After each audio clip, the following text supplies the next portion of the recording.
সম্মানিত দর্শক, আসসালামু আলাইকুম। আমি ভাই আজ একটা নতুন ভিডিও নিয়ে আসছি। অনেক দিন পর একটা পাখির ভিডিও নিয়ে আসছি। আপনারা একটু দেখেন, এই যে দেখেন, আলহামদুলিল্লাহ। আমি যদি আপনাদেরকে দেখাই, দেখেন, এই যে দেখেন, এখানে আপনার এই যে 4টা ডিম, এই যে 4টা ডিম দিছে, দেখেন আপনার পাখি, ঘুঘু পাখির 4টা ডিম দিছে, দেখেন আপনারা।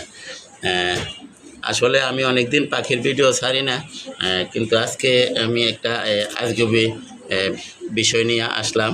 যে দেখেন, আমি এই প্রথম, আমি এত বছর পাখি পালি, কিন্তু এই প্রথম এই 4টা ডিম দিল। আপনারা আমি যদি একটু দেখাই, এই যে দেখেন, এই বাচ্চাটার বয়স হয়েছে আপনার 8 মাস। এটা কিন্তু এখনও আপনার ডিম দেয় নাই। এটা কিন্তু এটার বাচ্চা, এই যে এটার বাচ্চা 8 মাস হয়েছে, এখনও ডিম দেয় নাই। আর এটার বয়স হলো আপনার এই যে 3.5 মাস প্লাস, 3.5 মাস প্লাস। তাই